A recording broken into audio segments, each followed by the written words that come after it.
En la teoría pura de la República, al hablar usted del poder ejecutivo, escribe: la teoría del poder ejecutivo es la teoría del poder político, y por ese motivo la cuestión esencial, el problema número uno de toda Constitución, consiste en la ideación de garantías institucionales de control efectivo del poder ejecutivo. Más adelante define el poder ejecutivo como aquel que tiene el monopolio de la fuerza armada y de la burocracia. Es en este punto donde surge mi duda. Actualmente los Estados no crean el dinero por sí mismos, sino que lo hacen en forma de emisión de deuda y bonos, lo que significa que lo piden prestado a la oligarquía financiera. Ese poder, el poder de crear dinero, es superior incluso al de la fuerza armada, pues al fin y al cabo el ejército y la burocracia obedece a quien le paga. Muchos piensan que la creación del dinero es una cuestión de teoría económica, pero no estoy de acuerdo. La teoría económica dice cómo se ejerce ese poder, es decir, el contenido, pero el asunto de quién controla ese poder, cómo se controla ese poder, es una cuestión política. Si la suma de dinero que una nación necesita para su funcionamiento, instituciones, empresas, familia, etc., ha de pedirse prestado, en forma de crédito o deuda, a una oligarquía que, a través del préstamo, puede imponer sus condiciones a la nación y, por tanto, decidir su política y sus leyes, ¿esa nación puede tener libertad política? Por otra parte, si la Constitución debe ofrecer garantías institucionales de control efectivo del poder político, ¿no debería garantizar el control de este poder? En la primera parte estoy de acuerdo, claro. Sí. ¿Cómo no voy a estar de acuerdo yo si soy el que lo he escrito?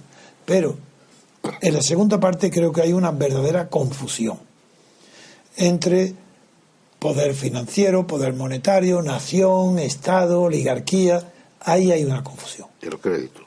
Y crédito, claro. La primera confusión está en que si hay hoy dinero para emprender, ese dinero, el mundo moderno, desde que se suprimió el patrón oro en los acuerdos de Bretton Woods, descansa en el papel moneda, que es un poder fiduciario. Ese poder fiduciario que está basado en la fe, que está basado en la confianza. Eso que es la fiducia, la confianza del gobierno. Y eso en Europa, en lo que nos concierne, y casi en todo el mundo, incluso en China, depende de la reforma tan profunda que se hizo en Estados Unidos respecto al poder monetario.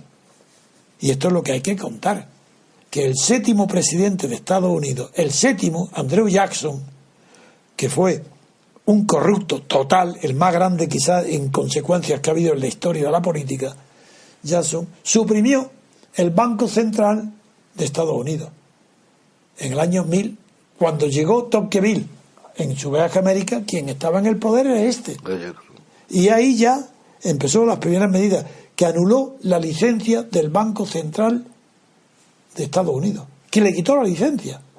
¿Cómo es que hizo esto? Se llamaba First National Bank, el primero y el segundo bancos nacionales que emitían dólares, les quitó la licencia, se cerraron. ¿Qué hizo?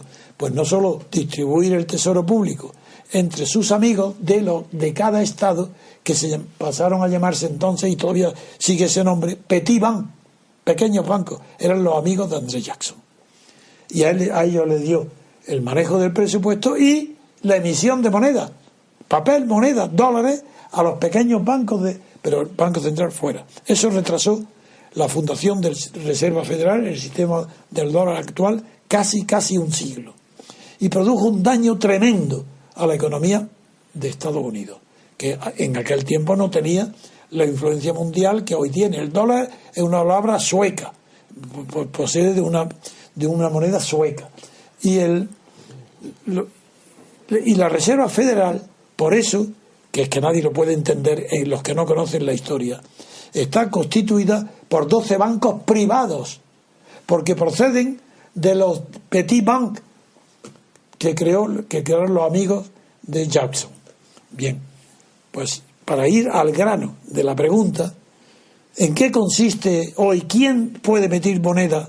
Solamente aquellos que respeten las reglas de Estados Unidos, incluidos China. ¿Y cuál es esa regla? Que suprimiendo el oro no queda nadie más que un Estado, el poder Es decir, su poder militar, su poder nuclear, ha vencido al rival, que era la Unión Soviética, y ese tiene el poder de emitir moneda, fabricar, lo que se dice billete, fabrica billetes.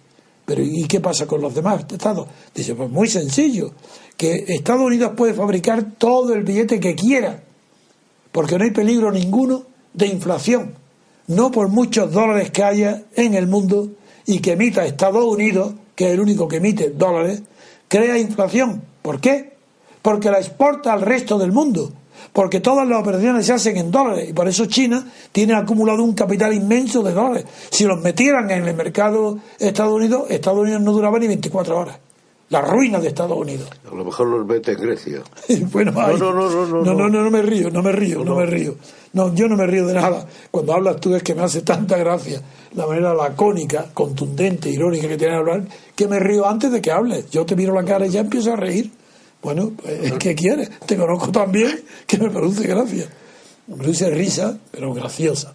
Bien, esto quiere decir que el dinero en Europa no lo crean la oligarquía, ni prestan la oligarquía. Es al contrario. Son las oligarquías europeas las que dependen de la oligarquía de Estados Unidos. Lo que ha dicho él, que lo aplica a Estados Unidos y quita el patrón oro. Ya verá. Es verdad que antes hubo un sistema de Lincoln que no llegó a triunfar. ¿Cómo se llama en inglés? Greenback. Que no llegó a aplicarse. Pero que en el fondo refleja una realidad que fue mucho mejor expresada por Méndez France que por Lincoln. Y es que en realidad la moneda tiene que estar respaldada no por el patrón oro, que es artificial. A propósito del patrón oro artificial, tengo que contar un libro extraordinario de Bertrand Russell, de lo que significa el patrón oro. Ahora hablaré de eso. Pero Méndez France, la idea suya es que la moneda tiene que reflejar el valor medio de la producción nacional. Así todo lo que... Porque si es un instrumento para la circulación y la fluidez de la economía, su valor tiene que ser el del valor del Producto Nacional Bruto. Eso, como es inaplicable porque se muerde la cola, porque quien lo fija de antemano tiene que esperar. No, eso es una utopía. Pero es verdad que traduce una idea correcta. Pero volvamos ahora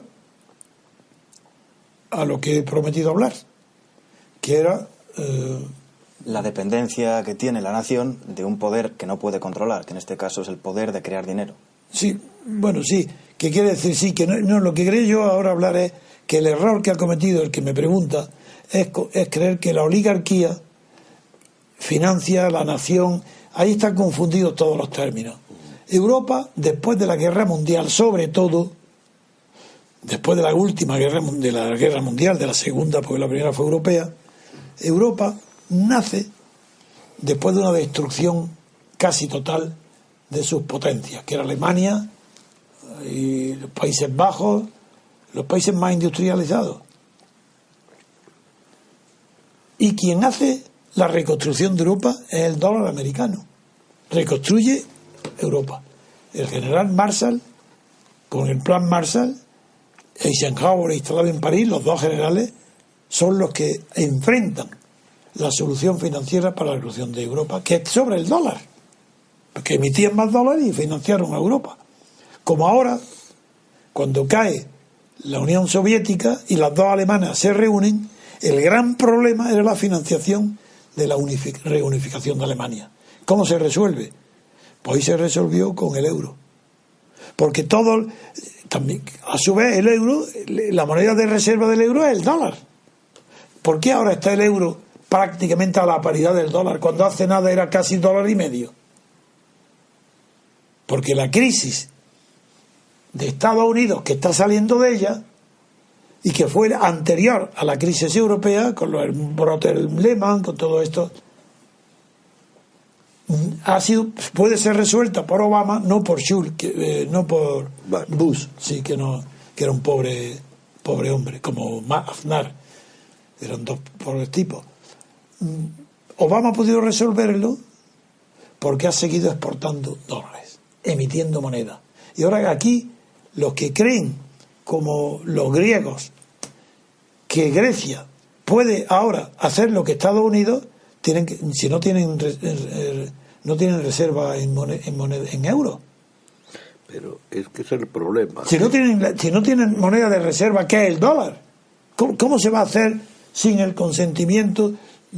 No, claro, de Estados Unidos. Porque si hay un problema monetario, para Europa, para el euro, la única solución está en Estados Unidos. Ya, pero yo no sé, volviendo a Grecia, si el optimismo de ellos no se basa, no lo sé, no tengo ni idea. Primero, en que se ha especulado que se cuenta con la ayuda rusa. Rusia no les puede ayudar mucho. Podrá ayudar los 12.000 billones que se dice que necesitan inmediatamente. 12.000 billones les podrá dar de euros, pero más no. Pero China, que tiene una reserva de dólares inmensa, que no tiene dónde colocarlo, podría ser... Porque ha comprendido lo que yo he explicado. China sí que lo entendió. Y por eso ha acumulado los dólares. Es que puede venir de ahí, porque precisamente China con Rusia, la India, están tratando de crear una moneda propia. De hecho, en el Extremo Oriente, sí, el dólar ha desaparecido ya en muchos sitios como medio de pago, se pagan yuanes. Rublos creo que no, más que en determinados círculos. Y además, China, lo han dicho públicamente los dirigentes chinos, sí, quieren volver al patrón oro para acabar con el dólar. Bueno, vamos, no con el dólar, sino con el... Voy a dar otro dato histórico. La función del dólar. Que puedo añadir a lo que ya dije. No, dime. No, que por eso es la alarma de todos los europeos de que a lo mejor venga a China, les dé los dólares porque les sobran, que les están hasta estorbando. Y entonces se los dé a los griegos marchen para adelante y es una bomba de efectos retardados en la Unión Europea. Y a España no le interesa, ni a Italia y a Irlanda tampoco, pero a España no le interesa porque España, donde empezaron, España es un país que ya produce poco. Se empeñaron con Felipe González que había que sustituir y fue las condiciones de entrada en parte en la Unión Europea, no porque lo impusieron los europeos, sino por la estupidez de aquí, de que había que ir a un reparto de la economía en la distribución y que España había que dejarlo a un país de servicios. De viene todo lo del AVE, es absurdo, las autopistas absurdas, los aeropuertos absurdos, país de servicios pensando en el turismo y demás. Y a cambio se han cargado la industria naval, se han cargado la industria de aceros, que era muy buena, se han cargado no sé cuánto, quizá pensando en complacer a los otros, y España la han desindustrializado. Entonces, claro, no les interesa al gobierno español justamente que Grecia se salve, que se le ayude. Puede. Porque por eso es un grano que ha salido ahí y que aquí puede tener sus consecuencias. Bien, para no eludir la pregunta, no la hemos concretado, porque todo he querido explicar que es una pregunta muy compleja, muy difícil de responder, mucho, sobre todo en muy poco tiempo. Requeriría casi un libro, porque el que quiera pensar por su cuenta no puede responder a eso en un segundo. Puede ver los libros a lo mejor que trata un poco esos temas de Huerta de Soto. Ah, no, pero es un liberal dogmático. Sí, bueno, pero todas las cuestiones las trata muy bien. Sí, pero no conoce la historia bien. Es un hombre inteligente, pero un liberal dogmático, y la historia monetaria es más compleja que lo que él piensa. Es que les falla todo la historia Es que la historia no la conocen.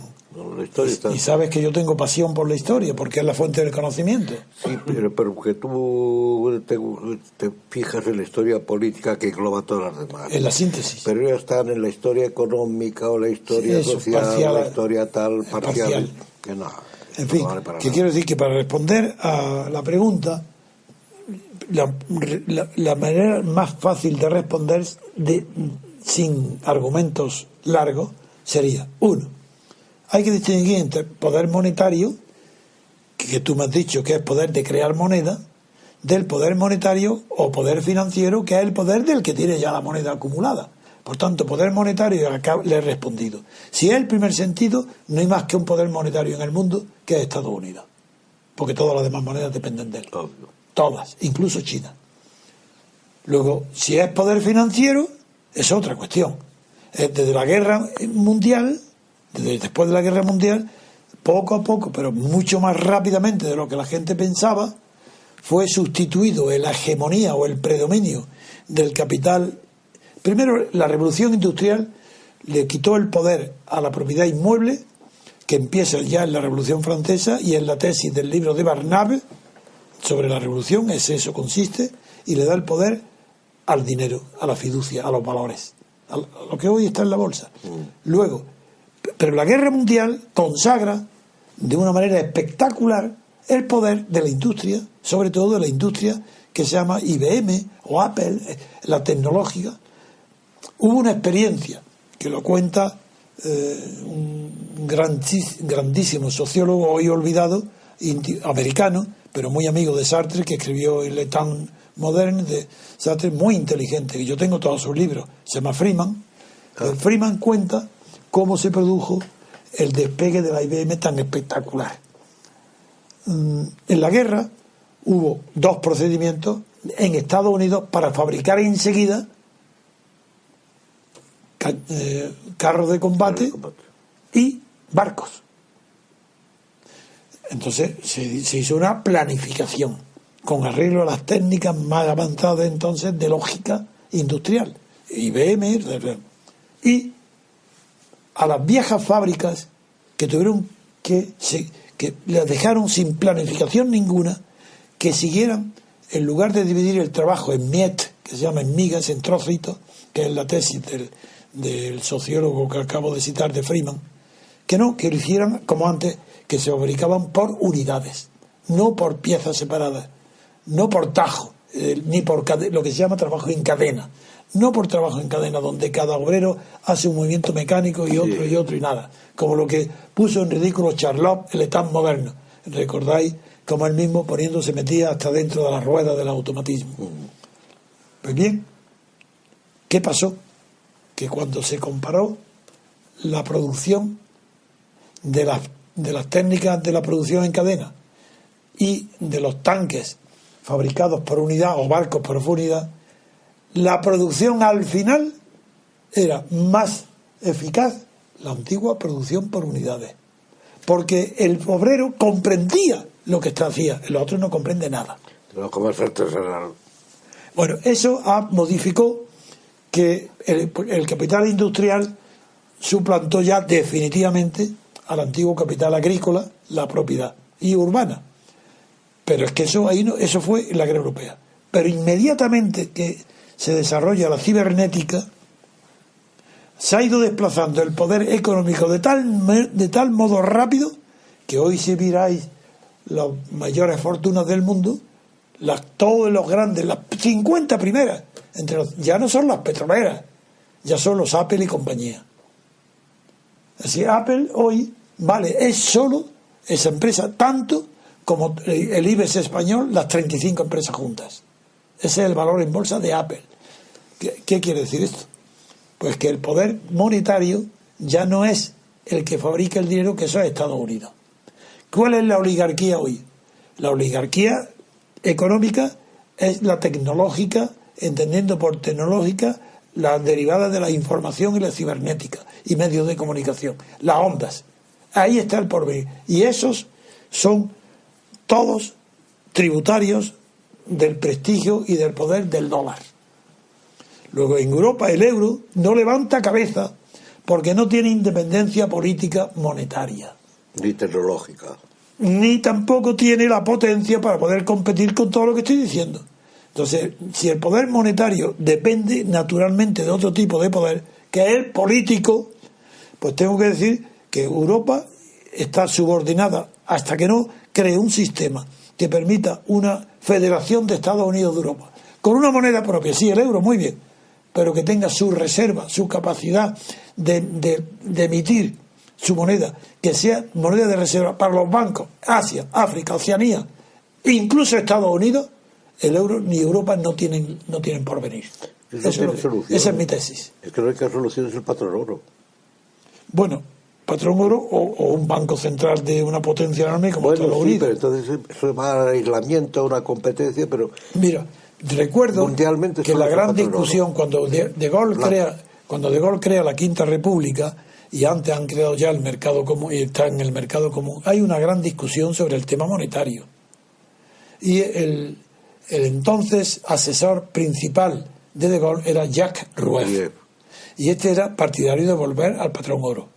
Y fue imposible a pesar de que estaba de Gaulle apoyando, y todo de Francia, que era entonces tenía más poder que todos, porque era de toda Europa el único que tenía prestigio en el continente era de Gaulle, porque los demás no, los demás eran satélites y monigotes, muñecos de Estados Unidos.